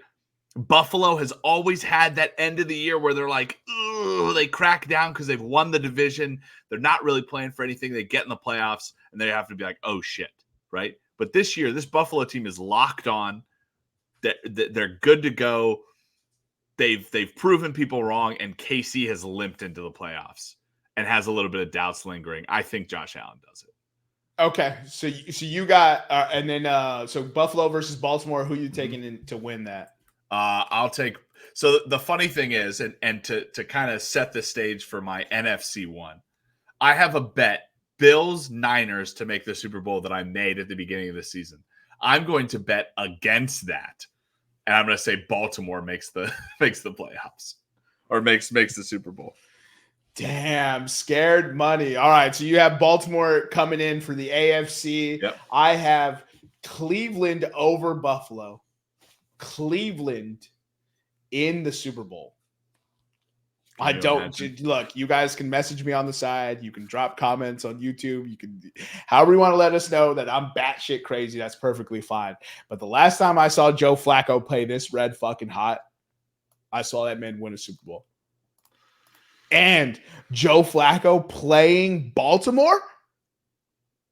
Joe Flacco playing Baltimore in the postseason for Cleveland, whose franchise moved to Baltimore in the dead of night. Like, look, this is the story tale that dreams are made of. When you're watching the 30 for 30, just remember that the prognosticator that I am told you Cleveland Browns to make the Super Bowl. Just know that's what I said. So I'm taking Cleveland over Buffalo. And yes, it's crazy. Let's go ahead and get into the NFC games. We have the Green Bay Packers traveling into Dallas to take on the Cowgirls. Thoughts, Nick? Both these teams stink. Both these teams stink coming into the playoffs. I do love a Green Bay revenge game, though, right? Or wait, is it a Dallas revenge game for the Dez Bryant fumble? It would be Dallas, wouldn't it? It's the Dallas revenge game. Yeah. Listen, Dallas, right off the bat, this line is far too high, right? Give me Green Bay plus 7.5, right? Without even thinking, right? It's an auto bet, right? They're playing real good football too right now. Right. They come into the playoffs as the number 6 of 14 ranked offense. I just don't. Dallas has always impressed with their offense, right? They've always been a team that'll beat you 40 to 42 to 40, right? Right. Coming in, their offense is ranked 13 out of the 14 playoff teams, right? They've limped their way in. They've stumbled their way in, right? And that's even factoring in a 38-10 win against the Commanders in Week 18, right? Which I probably shouldn't factor in because their players didn't play, right? No, they played because they had to win the division. Played. Okay. All right. Well, still, okay. So that's everybody playing, right? Yeah. They're not good. They're not good offensively of these playoff teams. Their defense is middle of the road. It's Dallas playing in a playoff game with a giant spread. I also, give me the Green Bay Packers money line. Hey, that's where I'm at, kid. That's where I'm at, dude. They have been playing good football. Mm-hmm. And I'll be wrong with this one, taking the dog, right? Yeah. But if I'm getting a dog to playing good football, yeah, I'm with it, bro. So I'm doing the same thing. I'm going to take the Green Bay spread at plus 7.5, which is a bonkers spread to me. And then Green Bay money line, which is plus 295. Yes, sir. Daddy likes. I'm going to sprinkle some pizza money on that. I also want the under 50.5. I just feel like this won't be a high scoring game. Okay, Green Bay versus Dallas. I mean, if this is a 24-21 game or a 28-21 game, yeah, you hit. Good. Yeah, if it's 24-0 Green Bay, like, you know what I mean? It'll hit. So I was looking at that under as well. I thought that was too high. I'm gonna go ahead. I'll piggyback with you on that one. Okay. I took it at 49.5, so I'm definitely gonna take it at 50.5. Yeah, of course. So you're gonna have like 8 under bets because the line's gonna keep going up. Yeah. All right, so that wraps up our Green Bay Dallas game. We have to pick a winner. We took Green Bay out of that game. Let's go ahead and move into the next matchup. We'll take LA Rams traveling to Detroit in what is known as the Jared Goff Bowl.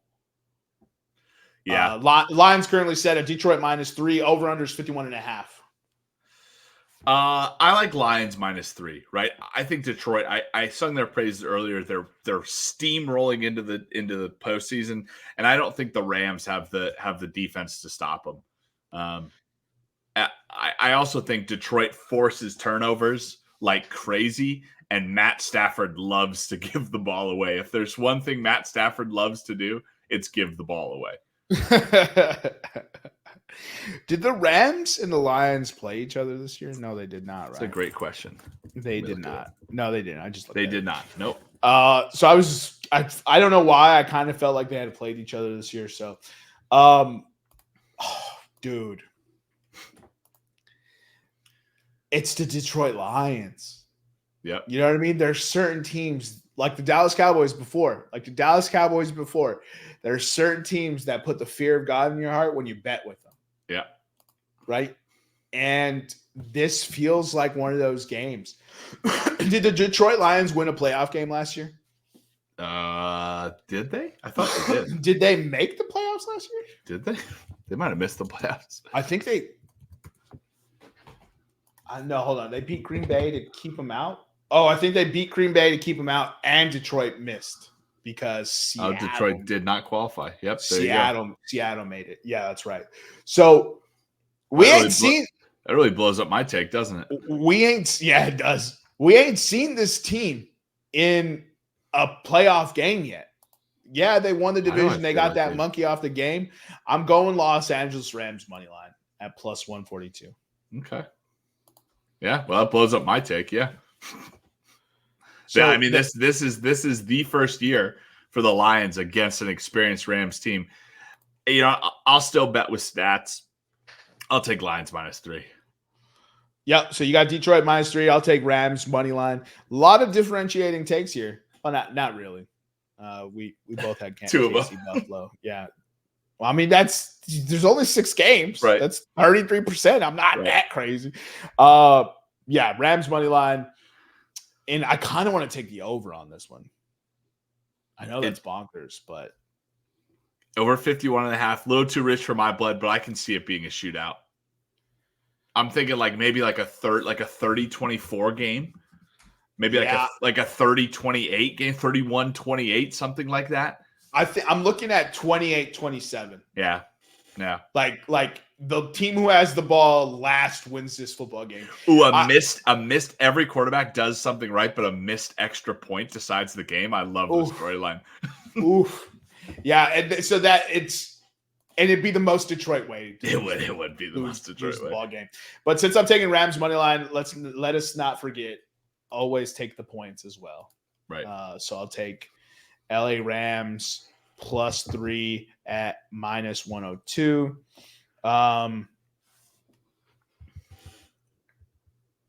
Okay, sorry, lost my train of thought.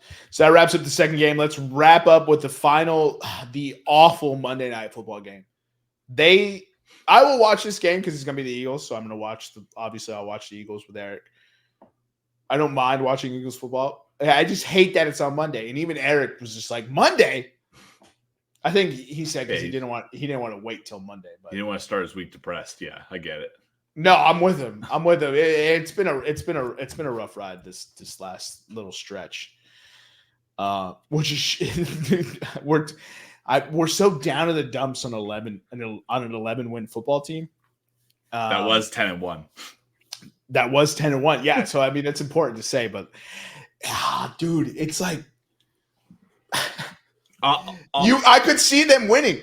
I could see them winning this football game because it's the Buccaneers. They struggled to put 9 points up to win the division against the Carolina Panthers. And should have been down 7-0 early on if DJ Shark can hold on to a football. Let me tell you why Philadelphia is going to win. Philadelphia can outscore Tampa Bay, right? They scored even before they hit this skid in the last 5 games. Did you get that AJ Brown news? They don't know yet. He's questionable. Even before they hit this, they can't score, right? Tampa Bay can't score even less, right?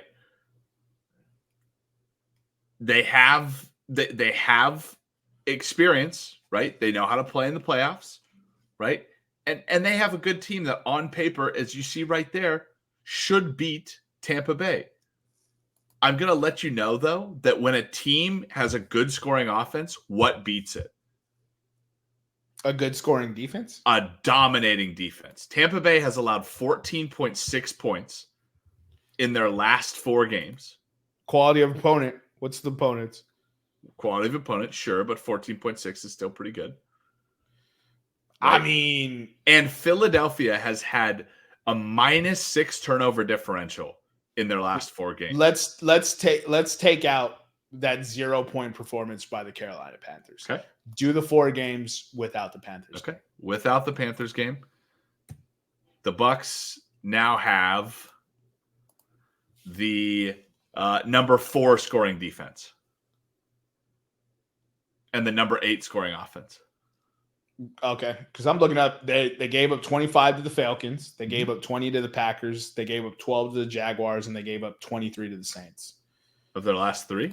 Of their last 4, if you got rid of the Panthers. Oh, I went to the Falcons as well. So I thought you were just taking the 4 games. So you were just taking 3 instead of. So wait. So week 17, they gave up 23 to the Saints. Week 16, they gave up 12. And then week 15, they gave up 20.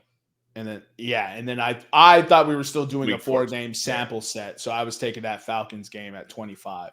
No, I mean the problem is they don't. If the Eagles do what the Eagles do when the Eagles were good, and they drive down and they put points up on the board, it'll be hard for Tampa Bay to come back. If Tampa Bay gets a couple of stops, a couple of turnovers, I think it's looking pretty good for Tampa Bay. I'll take Tampa Bay +3. I took them at +2.5, and I'll take Tampa Bay money line as well. Tampa Bay, it just feels wrong to bet with It does. Bay. It does feel wrong. Tampa Bay money line +130. Look, man.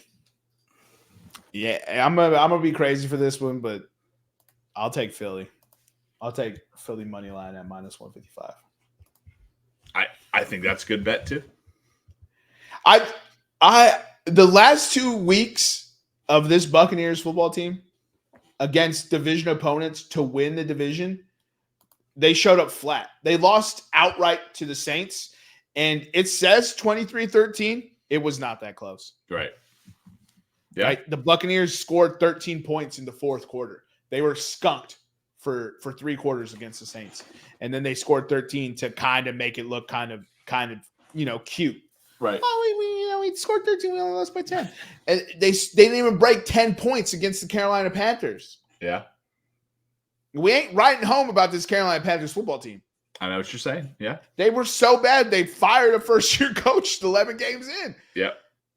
You don't have to tell me. Smart money is to bet the money line. And I might sprinkle some money on the money line at +130. I'm not as convinced. I'm not as convinced with this Tampa Bay Buccaneers football team. And I think this is much more about the Philadelphia Eagles. The Philadelphia Eagles who are banged up and their quality of opponent was significantly better, right? Mm-hmm. So the last 3 games was Giants, Cardinals, Giants, but they went through a freaking gauntlet of Cowboys, Chiefs, Bills, 49ers, Cowboys, Seahawks. You know what I mean? Like those are all above 500 football teams. Every one of those but the Seahawks are in the playoffs. One of them is a fierce division rival, which we know how that shit fucking goes. I'll go Philly here. And maybe it's a bias. I don't want to bet with Tampa Bay. Maybe that's what it is, but they can kiss my ass. So you have so for the playoffs, so you went chalk division winners. No. Sorry, you went Green Bay to win, right? Mm-hmm. So Green Bay obviously faced Green Bay, San Detroit, Francisco. and Tampa Bay. So Green Bay. And I really think in these next round matchups, I think we're going to see some of the closest games that we've seen. I'm talking within 3 points. It's going to be a battle. Yeah, I think the playoff matchups are there's a lot of parity in the NFL usually. And this year feels even more so with the injuries. Right. So I have San Francisco versus Green Bay, and then I'll have Detroit versus Philadelphia, and you'll have Detroit versus Tampa Bay, and San Francisco and Detroit will be your home teams in these football games. Yeah. So give me your winner between Green Bay, San Francisco, and Detroit, Tampa Bay. San Francisco wins and Detroit advances. San Francisco. Did you just want a different synonym there? Yeah. I was like, why didn't they just both win? Nah, Detroit didn't win. They just advanced. They just advanced. Survive and advance. That's what Detroit is.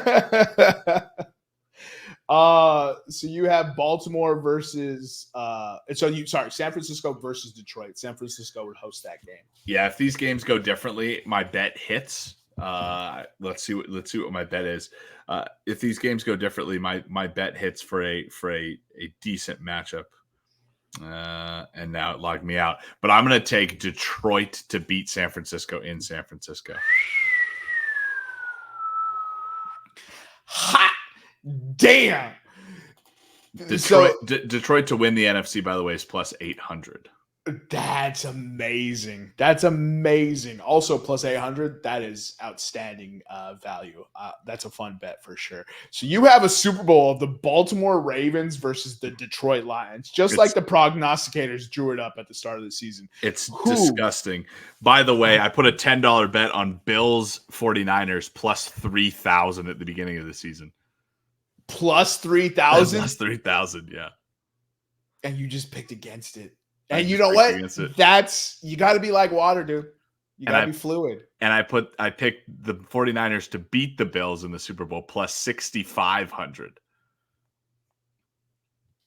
You picked the 49ers to beat the Bills. Beat the Bills, yeah. All right. That's not what you have here recorded in the ether. You have Baltimore versus Detroit. This cannot change. There's no chance next week when some of these teams are eliminated. You can't. No, I'm just kidding. Who do you got taking it all, though? It's the year of the Harbaugh. It's Harbaugh season, so give me the Ravens. Okay, so Nick has the Baltimore Ravens, the artist formerly known as the Cleveland Browns, winning the Super Bowl over the Detroit Lions.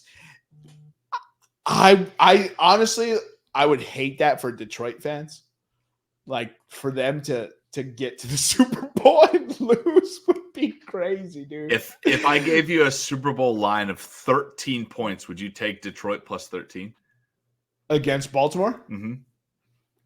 Yeah. Okay. I wouldn't even blink. I would absolutely jump at that. Okay. Detroit is not a 13-point worse football team than Baltimore. Okay.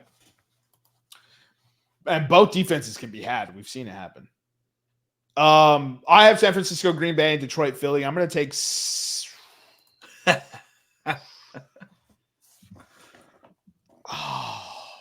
I'm going San Fran, and I'm going to take. Dude, I almost picked Philly again, dude. Rematch. I almost picked Philly again, dude. Rematch it next year or last year. Am I crazy? I don't think so. A little bit, huh? They have not played good football, but in one game, it's just one game. Right. That's all I'm betting. And an oblong ball. Oh, all right, dude. Give me San Francisco, Philly, dog. I'm rocking it, dude. That takes some steel underpants. It does. That's Philadelphia. That's chutzpah right there. That takes some steel underpants. Wait, hold on. Let me do my best Eric question. No, dude. So, I will take San Fran over Philly in a close game, which is going to give me San Francisco versus Cleveland in the Super Bowl, and I'm taking the Cleveland fucking Browns, bro. Give me the line for Cleveland Browns to win it all right now. Line for Cleveland to win it all. And then put $1,000 on it, Nick.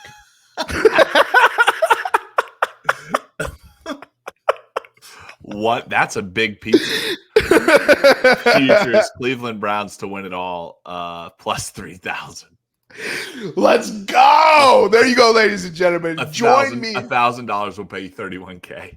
Join me on the ride of a century as I ride Cleveland Browns to the Super Bowl. It can be short-lived. I can get 0 wins out of this bet, but it's going to be fucking fun. Wait, are you telling me the Cleveland Browns with a free agent quarterback are going to go to the Super Bowl and win it all? I'm not fucking leaving. Joe Flacco is going to win the Super Bowl, bro. He's going to do it again. If Eli Manning gets into the Hall of Fame with his shitbag career, then Joe Flacco should get into the Hall of Fame just for this performance alone. Joe Flacco has the biggest dick in the world. You got anything else? We went really fucking long, Nick. No. You saw this? We went 2 hours. Yeah.